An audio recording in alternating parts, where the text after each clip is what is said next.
Production and distribution of City Club forums on IdeaStream Public Media are made possible by PNC and the United Black Fund of Greater Cleveland, Incorporated.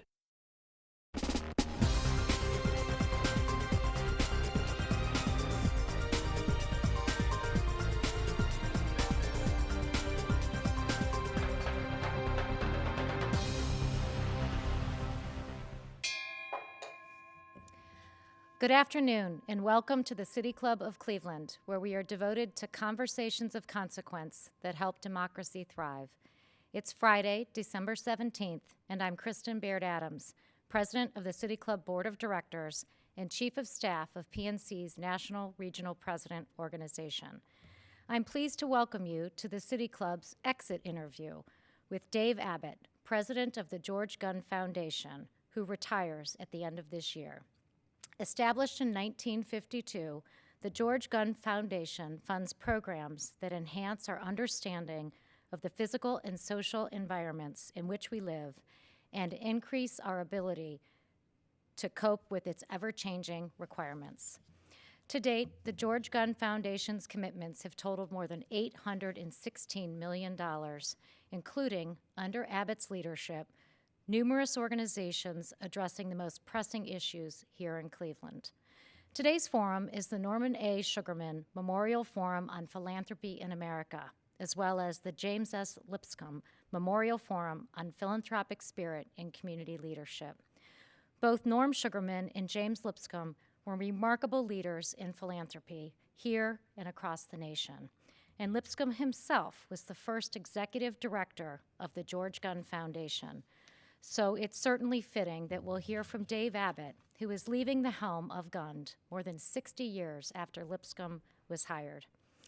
A graduate of Denison University who holds a master's in journalism and a law degree from Harvard University, before joining the Gunn Foundation, Dave served as president of University Circle, executive director of the Rock and Roll Hall of Fame and Museum, and executive director of the Cleveland Bicentennial Commission.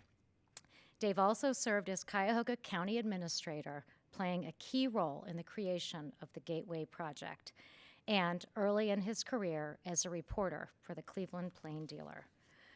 On a personal note, for all of us here at the City Club, Dave Abbott and his wife, Jan Roller, past City Club Board President, are longstanding supporters of this great institution, which proudly serves as the nation's longest-standing continuous free speech forums, renowned for our tradition of civil civic dialogue, debate, and discussion. I could go on, but it's clear that Dave has worked in just about every part of this community, making catalytic changes across the city and the region, working, of course, to make our great city and our country better for all. So what are the lessons of his storied tenure, and what does he see as the opportunities and the challenges for Cleveland's next generation of leadership, including his successor, Anthony Richardson?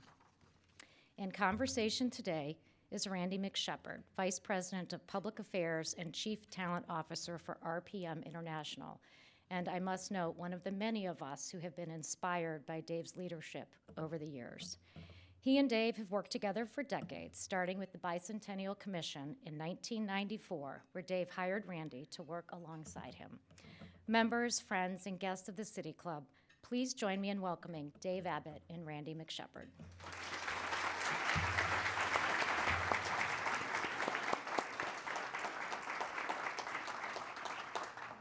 All right, well, good afternoon, City Club. And good afternoon, Dave Abbott. Good afternoon, Randy. You feeling okay? I feel great. How about you? Fantastic.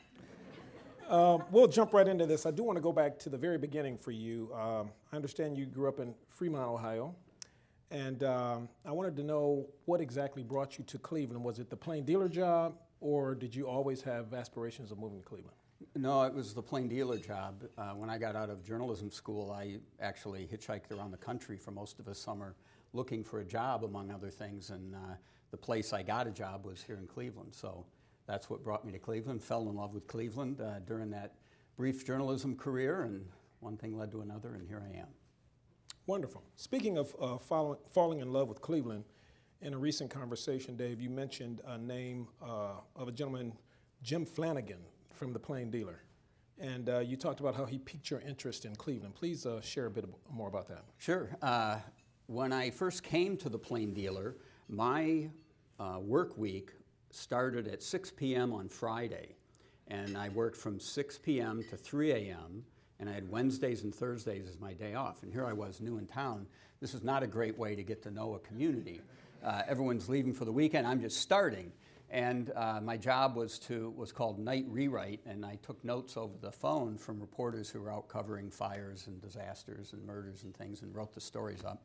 And my editor was this guy named Jim Flanagan, who sat about 10 feet away from me, and he was quite an intimidating fellow. He was probably 6'3", fairly heavy, bald head, rimless glasses, suspenders, straw hat. I mean, he was right out of a movie.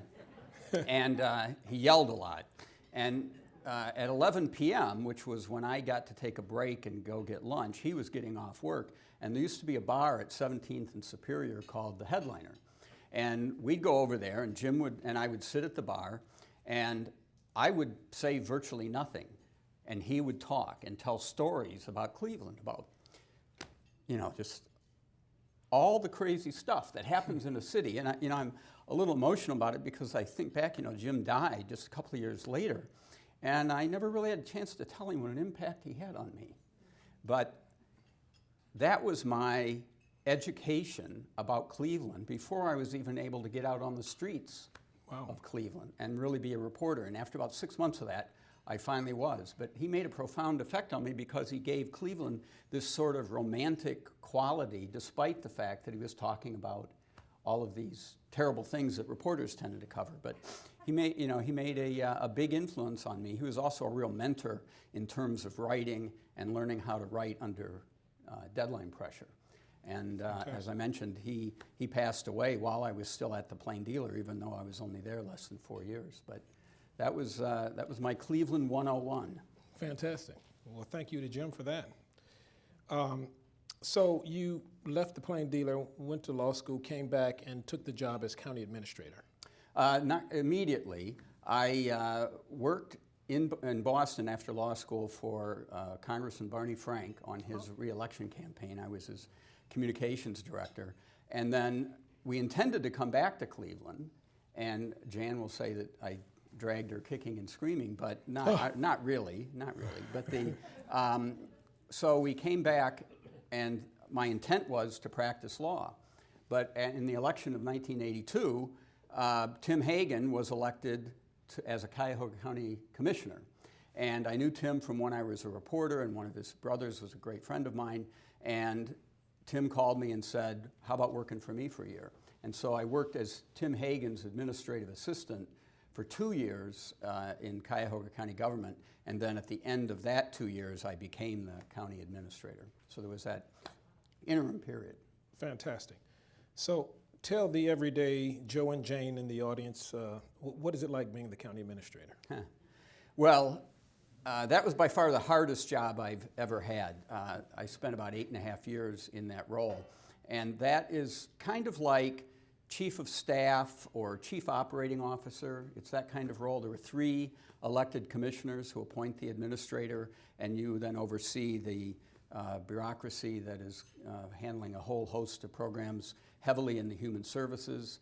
And that's a really tough 24/7 job where everybody is your boss, and you are faced with a multitude of demands that are very tough to meet under best of circumstances, but we tried and did the best we could. And I actually think while I was there, I'd like to think that county government functioned fairly effectively, but I was an actual critic, a severe critic of the form of government that Cuyahoga County used to operate under, because it was so diffused. There were so many other elected office holders that it was virtually impossible to set a budget and then use the budget as a management tool, because all these elected office holders would ignore you.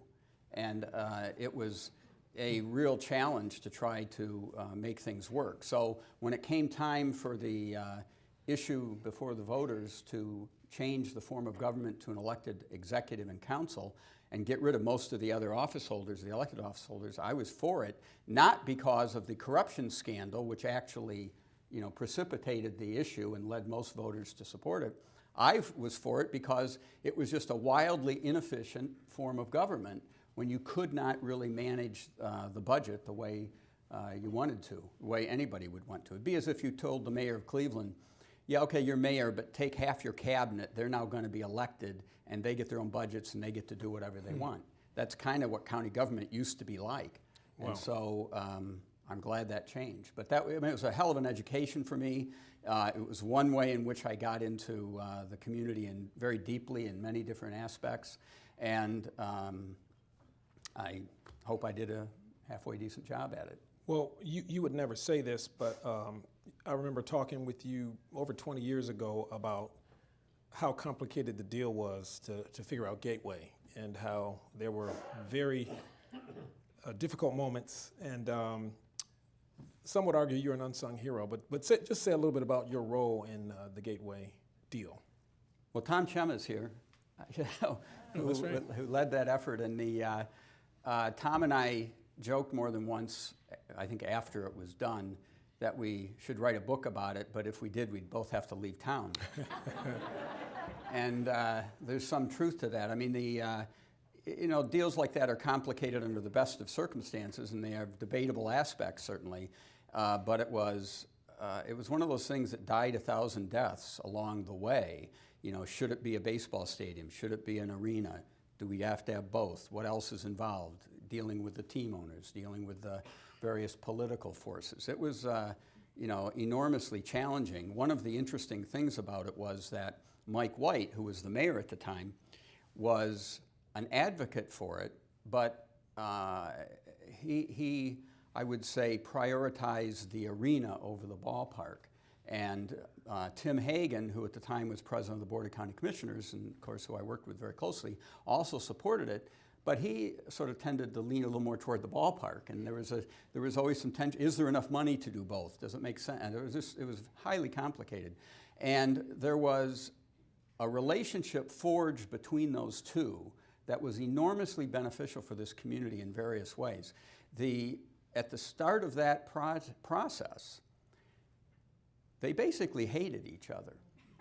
They had just run for mayor against each other, right. Yeah. And said bad things about each other in the course of the campaign.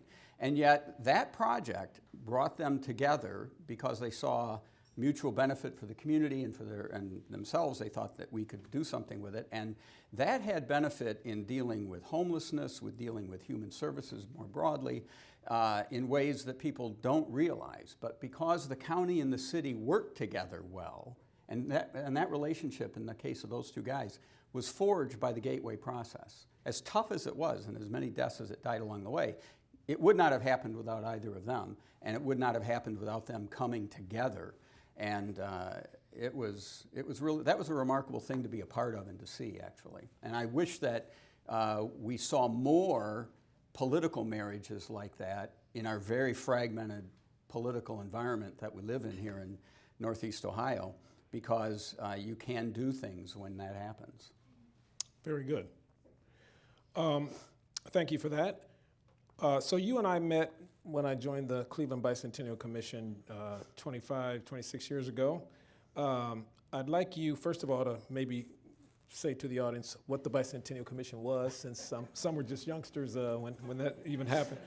But besides all of the wonderful coworkers that you had there, I'd like you to talk about your fondest memory of the Bicentennial Commission. Well, the Bicentennial was a celebration of Cleveland's birth in 1796. So it was, 1996 was the celebration, and I was hired in 1993 to plan, put together, and then execute it. And I would want to point out Dick Pogue, who was here, who along with Bob Gillespie were the two co-chairs of the Bicentennial Commission, which Mayor White appointed and said, go do this.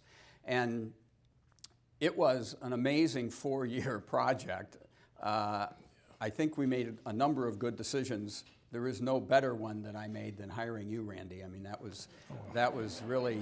They'll pay you now. No, really. I mean, that's paid off in so many ways, not just for the Bicentennial, but it helped then launch you into everything you've done since, which has been so valuable to Cleveland. And I remember. Well, I turned the job down at least twice, maybe 3 times before I decided to do it, because I didn't think it was something I would be interested in. It frankly didn't seem serious enough for me. And so only when, in talking to Dick and Bob and the mayor about it, did I agree when they said we could make it much more than a party. And so all the stuff you worked on in neighborhoods and trying to get kids involved and the community involved in different ways. Yes, we threw one hell of a party, but we also did a lot of other things with the Bicentennial, and including bringing City Year to Cleveland, which then is where Randy went to work after the Bicentennial. And you know, that was a tremendous thing, but I don't know if I have a single favorite memory, because there were just so many of which were kind of challenging, shall we say. Like during the big birthday party in July of 1996, it was down in the flats, for those who may recall. Some of you may have been there.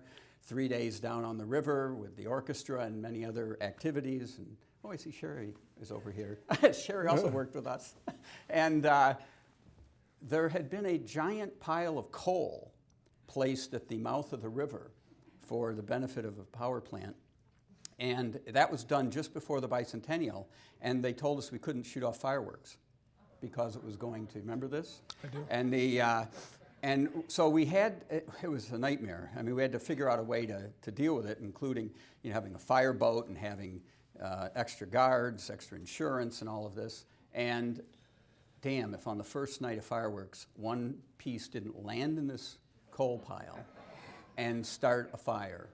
And I thought, oh, this is a nightmare. We're gonna, because they told us once a fire starts, it will burn for 6 months. It's not gonna you can't just put it out.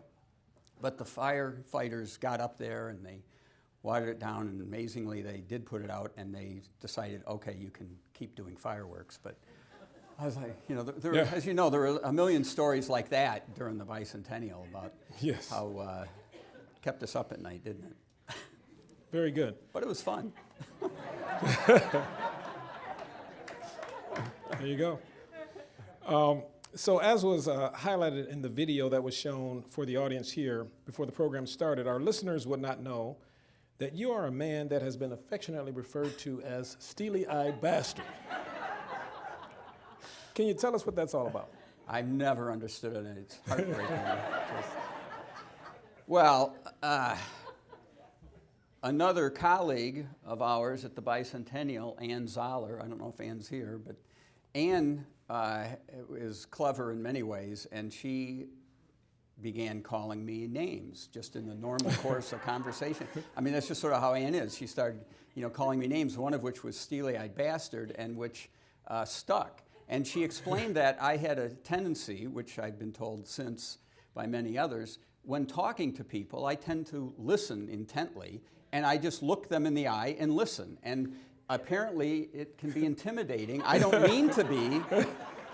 I actually don't mean to be, but I've been told that I am, and so... It's what made Jan fall in love with you, though. Yeah, that's right. So not all is lost. So steely-eyed bastard is something that stuck. And frankly, I've used it to my advantage, too. Since. Yeah, there you go.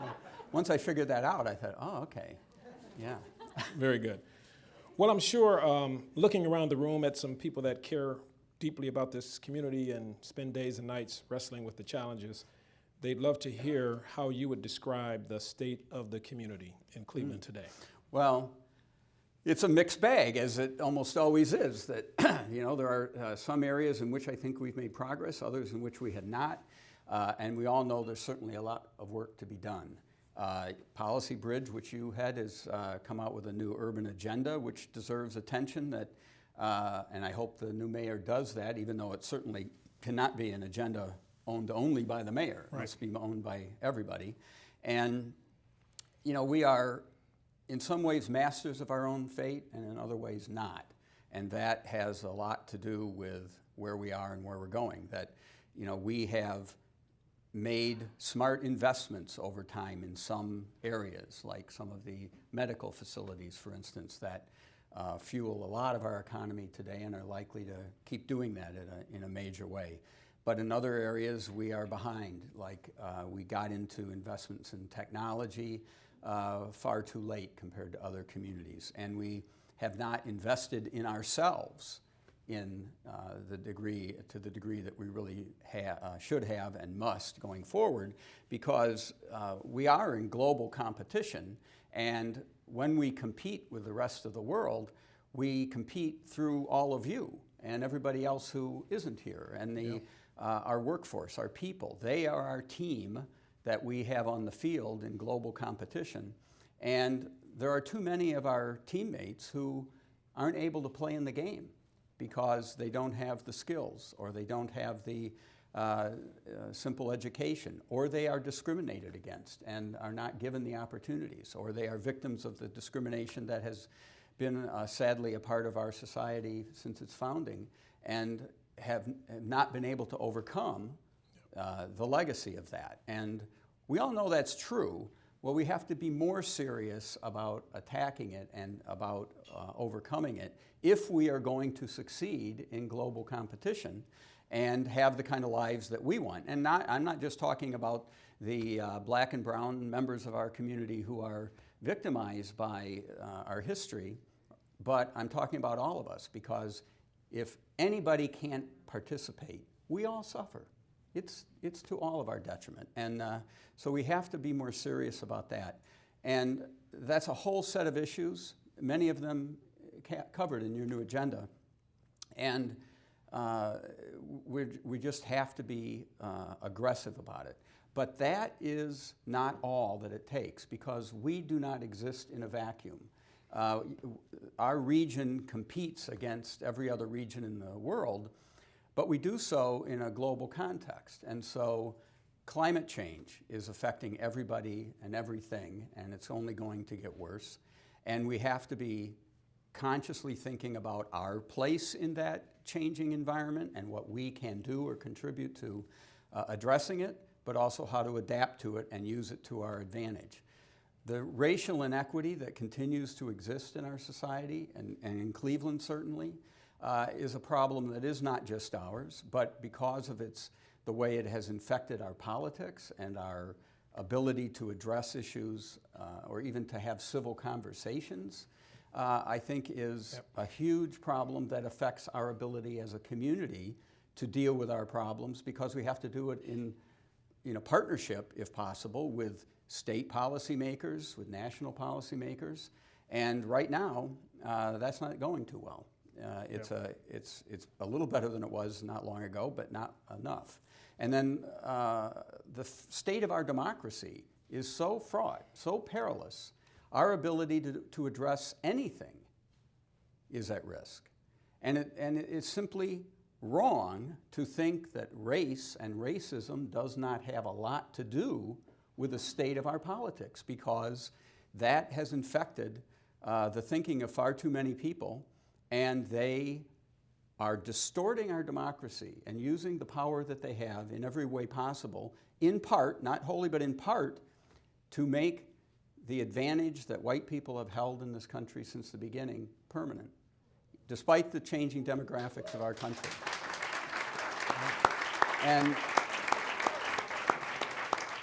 And no matter what political party you're a member of, what side you're on, that you can't deny that. I mean, that is just evident when you look at not only our history, but what is happening today. I thought when, in the aftermath of the George Floyd murder, there was a moment when people recognized that disparity, that inequity, that injustice, and that people were prepared to deal with it.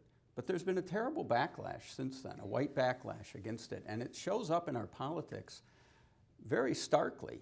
And we see it in the denial of the outcome of the 2020 election, and we see it in the efforts to distort politics on a state-by-state basis to make it harder for people to vote, and that means mostly black and brown people and poorer people, and in order to maintain political advantage and power. And that might seem like something way beyond our capacity as a community to deal with, but we are part of that. We are victimized by it. We must participate in every effort to change that. And so when we think about Cleveland, we think about the issues we face, you must do it in that context of what's happening in Columbus, what's happening in Washington, and how we can use whatever we're doing here to try to influence what is done there. And it is a perilous moment for us right now, for us as a community, for us as a society, for us as a democracy. And I'm not sure which way it's going to go. And so we really have to apply ourselves to that fight. We must, and that's the kind of talk that had people wanting you to run for mayor. See, but well said. I couldn't agree with you more, Dave. As a follow-up to that question, you know, here in Cleveland, we are experiencing a sea change in terms of new leaders. There's a new mayor. We'll have a new county executive. We've heard about retirements coming up, ranging from Augie Napoli at United Way to Dr. Johnson at Tri-C to Dr. Boutros at Metro Health. I mean, it just goes on and on. I guess the question is, what are your thoughts about the changing of the guard, and what advice would you have for the new leaders that will be taking over the helm of these various organizations? Well, the first thought is that I don't think any of us should be surprised by it. It's just the way of life. The baby boomer generation is passing the torch, as we must and should. It's just one of those things, you know, we've all reached a certain age where, you know, it's time to move on and let younger people take over. It doesn't mean that I or others necessarily are leaving town or leaving the community or leaving public engagement. I certainly am not. But I think it's a great thing that there is new blood, new voices, new outlooks coming into these roles, and more diverse perspectives and people too. So I think that it's a very exciting time in that respect, and I'm really looking forward to it.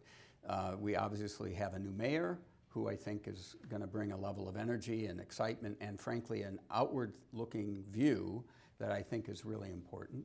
And although I don't think it's going to be a big change at the Gun Foundation, I'm really excited that Tony Richardson, who's there with us today, Tony, as many of you know, is currently the executive director of the Nord Family Foundation out in Lorain County, and so he's very familiar with Cleveland, and they do work in Cleveland as well as Lorain County and elsewhere. I'm very excited Tony's coming in, and I know he won't skip a beat in terms of what the foundation needs to do. And that's not to say they're going to do exactly what I would do. It's, you know, there'll be an evolution and change that's the way it should be. Yes. But I feel great that it's in his hands and in the hands of the staff that is there, because they are just a tremendous group of people. Fantastic. And the board. I can't omit the board. Can't forget the board, that's right.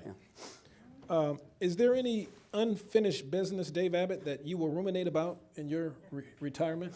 It's all unfinished. I mean, it's, you know, I tell the staff, we do the hard stuff.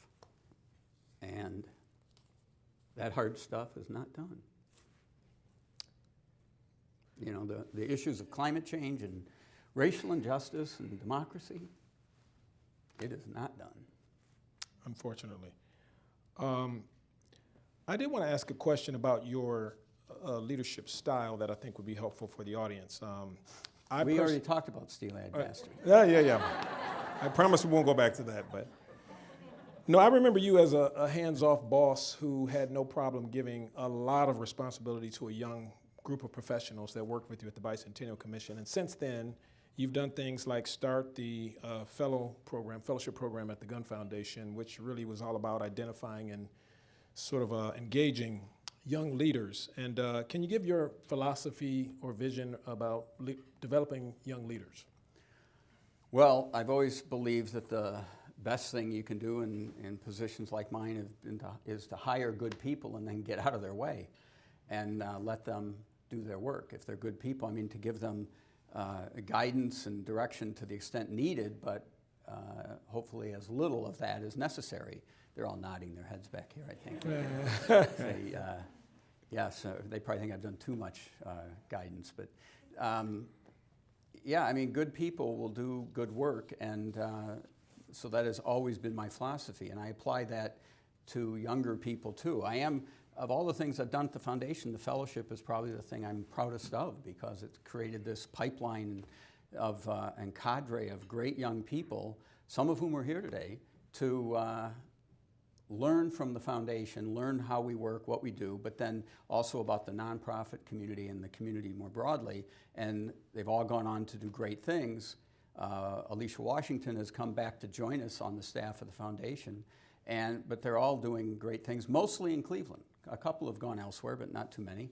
And most of them are in Cleveland making positive contributions. And so I think by just showing them how we work and showing them the opportunities, they were all smart enough to realize they could take advantage of it. And so my philosophy, as I said, has been to look for good people, but then give them fairly limited guidance. And certainly you were among that group, Randy, that took it and ran with it. Yes, I can say so. It's been no. How old were you when I hired you? You were always very supportive, I must say that. And you really did give me so much responsibility.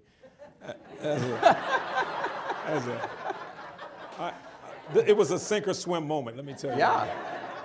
But we're getting close to the end. I have two final questions. One, sort of a different question, but I think an important one. Especially for those young couples out there. You've been an incredibly busy guy for the last 40 years, but so is your lovely wife, Jan. And, she's been on tons of boards. You've had these big jobs, but you all have also raised 3 wonderful sons and seem to be wonderfully happy as a couple. What advice would you have for, do we need to talk later or? No, but honestly, I mean, I've always That's admired. probably been how it's worked, because we've been so busy, So the real test begins now. That actually probably is a factor, is it? Because we're both been so involved in the community. I think that does mean that you're not focused on every little thing, and so that does help. We also had a great nanny, Kathy Griffin, who worked with us for decades with the kids, but we hope we've raised our kids as people to be involved in their communities and in the world. That world part they took too seriously. Yes. Because we have one living in Hong Kong, one just got back after a decade in China and Korea, and the third's in Chicago. And our daughters-in-law are both Asians. The two daughters-in-law we have. So, no, in truth, I mean, I guess we raised them to be citizens of the world. We just didn't expect them to listen to us. Yeah. They did. Well, I have one last question before we'll start the Q&A with the audience. I'm sure they're chomping at the bit. And that question is, if this is a true exit interview, Dave, as you reflect on your many years of dedicated service to Northeast Ohio, how do you want to be remembered? As a citizen of Cleveland. I like that. Ladies and gentlemen, Dave Abbott. Thank you. Well done. Thank you. We're about to begin the audience Q&A. We welcome questions from all, City Club members, guests, students, and those of you joining us via our live stream or radio broadcast on 90.3 IdeaStream Public Media. If you'd like to tweet a question, please tweet it to at the City Club. You can also text questions to 330-541-5794. That's 330-541-5794. And our staff will do their best to work your questions into our program. May we have the first question, please? Hi, Dave. Hi, Randy. Hi. You may not recall, but I do. When you first became executive director at the Gun Foundation, Dave, you commented to me that among your concerns was that you would never hear the truth again. I wondered if you might comment. Well, first, was that true? It doesn't seem from the video that anyone held back telling you what they thought about you. But if and how the power dynamic between funder and grantee has evolved, and you might include major big donors, do those who have the money hear the truth? Thank you. Yeah, that is a big issue, and it's still a big issue. It's an eternal issue when there is wealth and people seeking it, and that's just the way it is. But my argument and my point to you, Amy, was that I worried about it because I worried that we, and I, would not make decisions as well without hearing the truth. And so we've done a couple of things. I mean, I think our style at the foundation has always been of a sort that we hope builds confidence and trust and mutual respect and a willingness to be candid. We know it's imperfect, but we try, and doing that just by how it's like to meet with us and where we meet with people and all of that. And our staff, I think, are good practitioners of that. But we know that that power dynamic still exists. So one thing that we started doing fairly early in my tenure was I came across this organization called the Center for Effective Philanthropy based in Boston that does a very extensive survey of our grantees anonymously, and it's really extensive, and it not only gets information from them, but also it's comparative and compares us to a lot of other foundations to give us candid feedback so that people know what they're telling us is anonymous and they can be truthful, and we take it very seriously. Now, it's still mostly positive, but not entirely, and we take very seriously, especially the criticism, and we've done everything from eliminating a program area to rebuilding the reception desk in our office to make it more welcoming, and a lot of other stuff where because we do take seriously what the people we work with think about us and that relationship, because they are doing the work we care about. You know, it's not us. We're just writing checks. Now, we do engage with people. We spend a lot of time working with people and offering what we hope is valuable participation in that process, but it's really the organizations, the nonprofits, that are doing the work that we want to see done in the world. And if they're not telling us what they really feel, whether it's, you know, why the hell did you do that? Or, you know, why don't you return my phone call? Or whatever it might be, you know, then we're not going to be as good as we want to be. And so those are ways we try to get the truth, Amy. We still know, and then I would say this too, we maintain a perennial consciousness of that dynamic. You know, we just don't pretend that it's not there and pretend that people are always telling us, you know, what they really think. They will start with that with me next month, but, you know, until then, I'm still conscious of it. That's right. You have a question over here. Good afternoon, Dave. Ray Leach with Jumpstart, and on behalf of all the entrepreneurs in Northeast Ohio, you know, I want to thank you for your leadership and the support of the Gun Foundation. But my question really is something that you hadn't commented on quite yet, and that is you've been, and the Gun Foundation has been an incredible leader around regionalism, and the Fund for Economic Future in particular has been a catalytic collaboration that supported economic development, certainly in the city and in the county, but also in the region.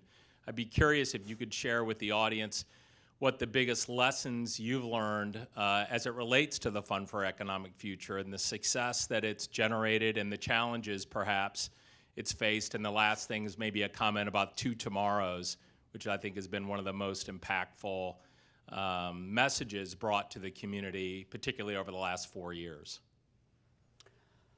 Well, I actually hate regionalism. At least I hate the word. It's just, you know, it sounds like a disease or something. But we're not very good as a place at regionalism or thinking regionally, which is all it really means. It does not mean regional government. It does not, you know, mean wiping out all the municipalities. Not that I wouldn't, but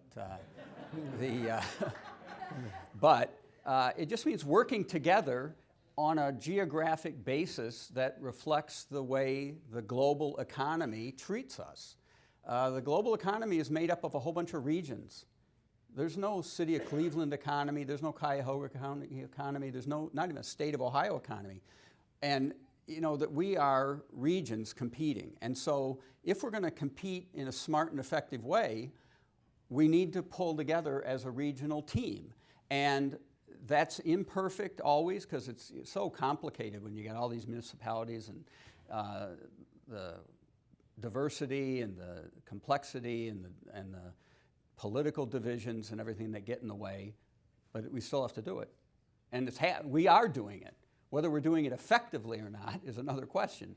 But we are doing it. Whatever it is we're doing to behave in a regional economy, that's our competition. That's our team on the playing field. Maybe we're running smart plays, maybe we're not. But the point of smart regionalism is simply recognizing that reality and pulling together as effectively as possible. And that is a continually evolving and reevaluated process. The Fund for Economic Future was philanthropy's effort now almost 20 years ago to simply step into what we saw as a vacuum of leadership on the issues of our economy. And you may remember the quiet crisis that was telling us how bad things were going back then, and thought we ought to try this to at least see if we can make a difference. And I believe the fund has made a difference. What it has done over time has evolved and should and will continue to evolve. But the work of thinking regionally and thinking as a team that includes everybody and has everybody in mind with the outcomes of what our economy generates has to continue. The Two Tomorrows, which was, it's now about 3 years old, I think, is a statement of, a sort of restatement of what the fund held most important. And it elevated the racial equity issues in our region even more so than we had before, because it was apparent that what was happening, not just here, but nationally, was not attending to those issues, to put it mildly, and that we had to deal more systemically with the economy and not just with the, the individual or personal expressions of racism. And that failing to do that was hurting all of us economically. Set justice aside for a minute, set altruism aside for a minute. Just think in terms of economic self-interest, that we were shooting ourselves in the foot, and still are to too much an extent. And so I feel good about what the fund has done, but who knows what the future holds. But that form of collaboration, if you got rid of the fund tomorrow, you'd have to recreate some new form of philanthropic collaboration, in my view, in order for philanthropy to live up to its role to deal with all the sectors to advance what we care about. That's all it really is. But I think the fund has done a lot and added a lot of value by bringing to scale organizations like Jumpstart and others and what they have done. But it's done much more than that, and there's much more work to be done. Dave, this question comes via text from I think a former colleague on the Bicentennial Commission. Do you consider Baywatch on the Cuyahoga, done for the Bicentennial, to be your greatest achievement? And if not, what could possibly top it? Okay, now this has to have come from Ann Zoller. Yes, Baywatch on the Cuyahoga, for those of you who remember, and I would bet Randy and Sherry are probably the only ones in the room who do, that was a SeaWorld production that was done back when we had SeaWorld in Northeast Ohio, and done on the Cuyahoga River during the daytime of the great 3-day party down in the flats. So it was a water show. It was, yes, it was, it's pretty much been downhill for me since then. Thank you, Ann. Well, it was important to Ann, obviously. Yeah. So. Well, this one won't be quite so light. The tension between the minority community and the police is not only in Cleveland, it's all over the country.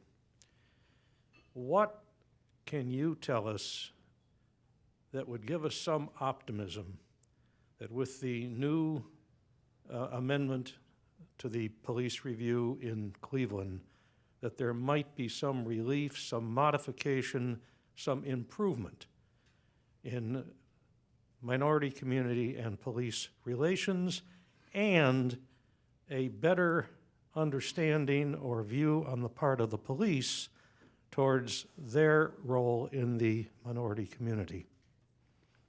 Well, I may be out of my depth on this one, but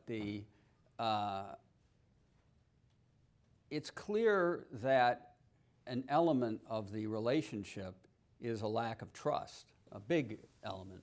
And I am hopeful that the new reform measure that was adopted, and I want to point out that I live in the city of Cleveland and voted for it, will provide mechanisms by which trust can be enhanced and restored. And that by giving a citizen-based commission authority to make actual decisions around discipline and giving citizens who are aggrieved and victims a sense that justice representing them has been achieved, that can go a long way toward restoring trust. It won't happen overnight, and it won't happen perfectly, but once that has begun, then I am hopeful that a kind of snowball effect will occur and that the trust will become mutual, and that if the justice that is enacted is viewed as fair and as not arbitrary, and it of course must be those things, then I would hope that the trust will be reciprocated, and that over time that relationship of trust, which is so fundamental to policing and having people feel that it's worthwhile, can be achieved. It is by no means done, not even begun really, and the proof will be in the pudding. But that's, when I went to the ballot box, that's what I was hoping, and that's still what I hope.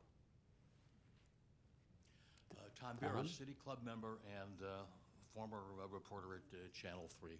Putting on your couple of hats here, both as a former reporter and now as a guy who dispenses money to important and worthwhile causes.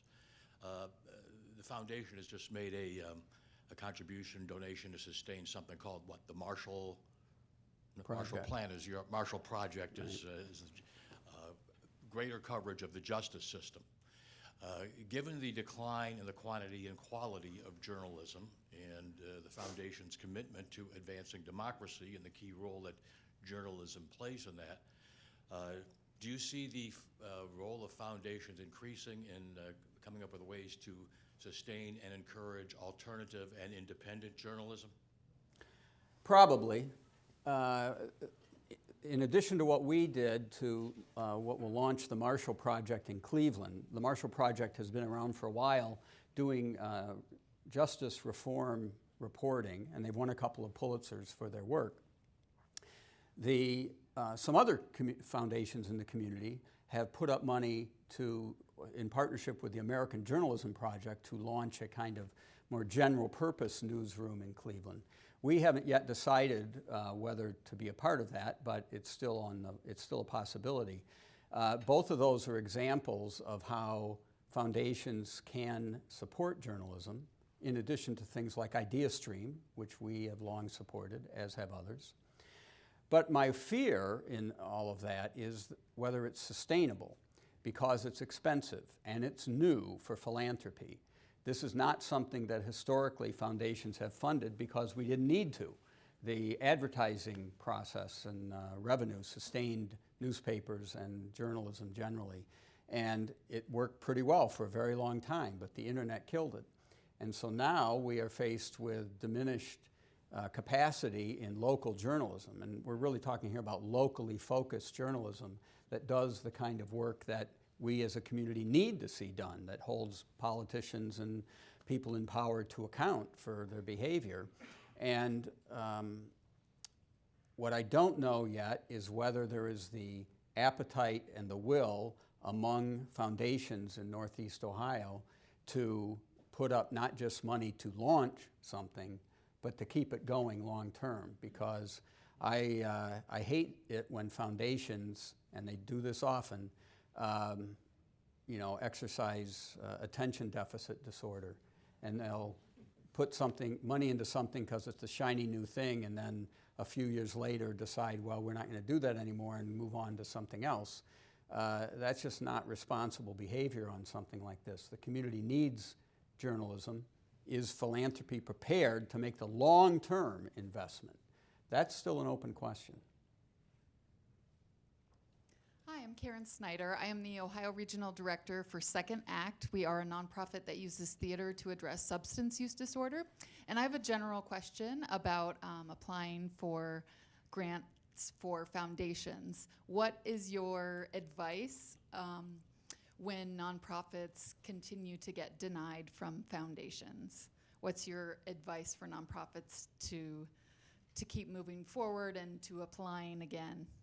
Well, first of all, you need to do your homework, any nonprofit does before applying, to make sure that the foundation you're thinking about going to funds the kind of work you do, and then, how does it compare to other things in that area that they also fund? Is it duplicative? Is it, different in some way? I mean, what might it be? And then talk to the foundation before submitting an application. Try to have a conversation to find out if it is something that is likely to be funded or not. If so, why? What might you modify? How might you change things? I mean, there are a number of things to do. But at the end of all that, there's still no guarantee that you'll get funded, because unfortunately, every foundation is faced with more requests than there are dollars available. And so priorities must be set and tough judgments made in order to just for us to do our job. And we wish that were not so, but it is. So it's a matter of developing, doing homework, trying to develop a proposal that meets the needs and the goals of any particular foundation. You don't want to contort yourself to fit their needs, and you don't want to do it one way for one foundation and another way for a different foundation, but that's really about the best advice that I can offer. Hi, Dave. Hi, Randy. My name is Emma Kopp. I work at the Cleveland Foundation, but I am also a fellow Denisonian. And there's a cohort of Denisonians here today, as well as other liberal arts grads. I see an Oberlin grad, among others. So I was just wondering if you could speak to your liberal arts background and if that prepared you for the variety of positions you held during your professional career. Thank you. Absolutely. I'm a big advocate of liberal arts education, because what it really teaches you is a process of inquiry and investigation and analysis and communication around issues. And so that's invaluable, and it's been invaluable in every position that I've held. I went and got a journalism degree and a law degree after my liberal arts education, and they both also proved useful, but in many respects, both are simply a more specific, precise application of a liberal arts approach and how you apply yourself to a problem or an issue to understand it and then to try to communicate it or solve it or whatever. And so yeah, I'm a big fan of a liberal arts education and loved my time at Denison. You mentioned citizens of Cleveland. That's the second time I've heard you say that during your retirement tour around town. Randell asked the question about folks retiring at the United Way and Metro Health and Tri-C and that new leadership. Could you talk more about where you see folks that want to be citizens of Cleveland who aren't yet at that part of their career? So those that are leaving the fellowship and want to be engaged in the civic realm of Cleveland but don't have either the position in town but have the ambition to be part of that voice that changes Cleveland in Northeast Ohio. There are a multitude of ways for people to do that, and I'm a big advocate of it. That one thing I tell almost everybody is to work on a political campaign. It doesn't have to be a candidate, it could be an issue, but whatever you happen to believe in, if there's a candidate who reflects that, and every candidate needs help, whether it's going door to door or doing mailings. They guess they still do mailings, and and no, they do. Yeah, they do. And raising money. There are any number of things you can do. It's an important thing, not just for the individual, but it's important for our democracy and for our society to be involved in that way. And you also learn a tremendous amount in a political campaign. And from my experience, at least, if you're good and you show up and you do what you say you're going to do, you can go from a volunteer to practically running the thing in no time, because there is just an insatiable need for people who are not full of baloney and who do what they say they're going to do. And that's just one way, but volunteering with civic organizations. Every organization needs help. Volunteer, get involved, put yourself out there. And it's the same way there too, that if you are good and you do what you say you're going to do, and you're not somebody who just says something and then doesn't follow through, you're going to advance quickly, and you'll find yourself being engaged with the community, and it will open up doors that you never even imagined existed. And so there's no shortage of opportunities for you, John, or others, to pursue that. And we need it. It's what our society and our community need to be made of. Amen. Today at the City Club, we have been listening to Dave Abbott's exit interview with Randy McShepard. Today's forum is the Norman A. Sugarman Memorial Forum on Philanthropy in America, as well as the James S. Lipscomb Memorial Forum on the Philanthropic Spirit in Community Leadership. We welcome guests at tables hosted by the Center for Community Solutions, the Cleveland Foundation, the Cleveland Transformation Alliance, Cleveland Votes, College Now of Greater Cleveland, Fund for Our Economic Future, and that brings us to the end of today's forum. Thank you, Dave Abbott and Randy McShepard, and thank you, members and friends of the City Club. This forum is now adjourned.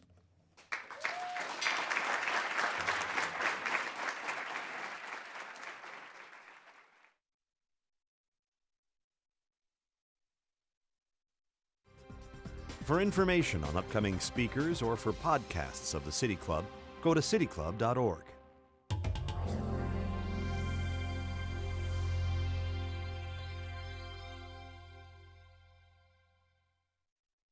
Production and distribution of City Club forums on IdeaStream Public Media are made possible by PNC and the United Black Fund of Greater Cleveland, Incorporated.